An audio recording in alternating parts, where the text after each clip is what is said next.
हर हर महादेव। संगत जी, दिव्य शिव पुराण पाठ की महिमा से हम सभी अवगत हैं।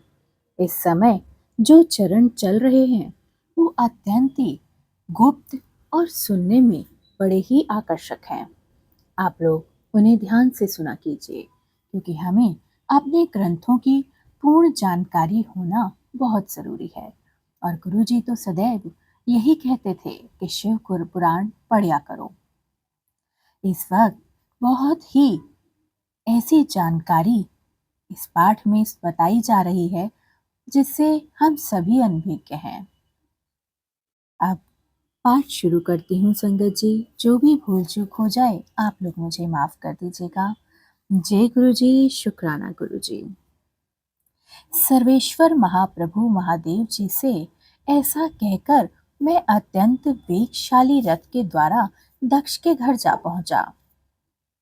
नारद जी ने पूछा, वक्ताओं में श्रेष्ठ महाभाग विधाता बताइए, जब सती घर पर लौटकर आई तब दक्ष ने उनके लिए क्या किया? ब्रह्मा जी ने कहा, तपस्या करके मनोवांछित वर पाकर सती जब घर को लौटकर आई तब वहां उन्होंने अपने माता पिता को प्रणाम किया। सती ने अपनी सखी के द्वारा माता पिता को तपस्या संबंधित समाचार कहलवाया। सखी ने यह भी सूचित किया कि सती को महेश्वर से वर की प्राप्ति हुई है। वे सती की भक्ति से बहुत संतुष्ट हुए हैं। सखी के मुंह से सारा वृत्तांत सुनकर माता पिता को बड़ा ही आनंद प्राप्त हुआ और उन्होंने महान उत्सव किया। उदार चेता दक्ष और महामन स्वामिनी वीरणी ने ब्राह्मणों को उनकी इच्छा के अनुसार द्रव्य दिया तथा अन्याय अंधों और दीनों को भी धन बांटा।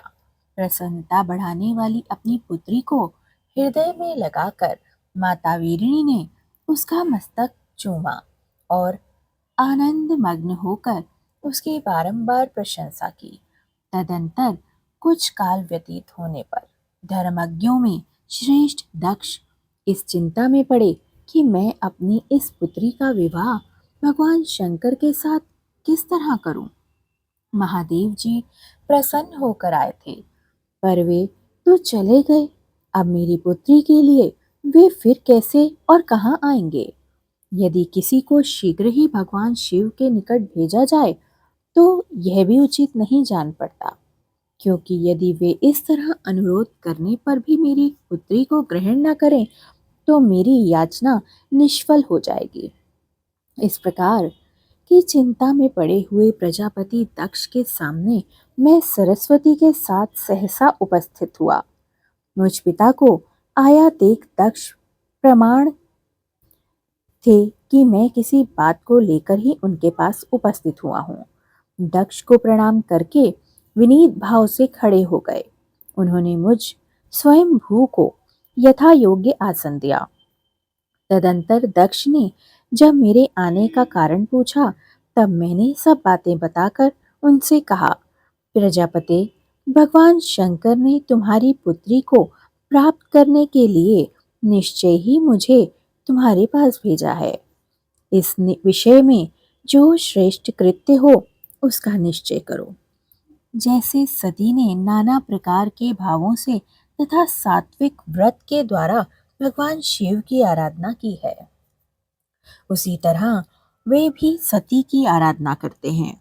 इसलिए दक्ष भगवान शिव के लिए ही संकल्पित एवं प्रकट हुई अपनी इस पुत्री को तुम अविलंब उनकी सेवा में सौंप दो। इससे तुम कृत्य कृत्य हो जाओगे। मैं नारद के साथ जाकर उन्हें तुम्हारे घर ले आऊंगा। फिर तुम उन्हीं के लिए उत्पन्न हुई अपनी यह पुत्री उनके हाथ में थमा दो।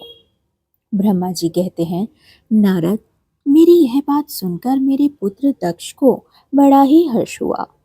वे अत्यंत प्रसन्न होकर बोले, पिताजी, ऐसा ही होगा। मुने, तब मैं अत्यंत हर्षित हो वहां से उस स्थान को लौटा जहां लोक कल्याण में तत्पर रहने वाले भगवान शिव बड़ी उत्सुकता से मेरी प्रतीक्षा कर रहे थे। नारद मेरे लौटने पर स्त्री और पुत्री सहित प्रजापति दक्ष भी पूर्ण काम हो गए। वे इतने संतुष्ट हुए मानो अमृत पीकर अधा हो गए हों। जय गुरु जी। शुक्राना गुरु जी। अनंतम अनंतम शुक्राना।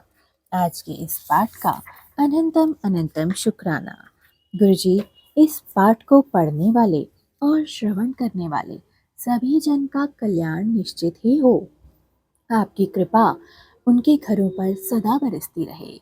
आपके प्रेम की छींटें अमृत वर्षा के रूप में सभी संगत पर सदा बरसती रहें और सभी सही मार्ग पर चलकर आपके दिखाए हुए रास्ते का अनुसरण करें।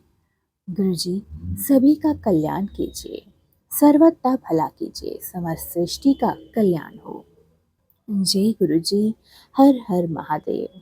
शुक्राना गुरु जी। अनंतम अनंतम शुक्राना।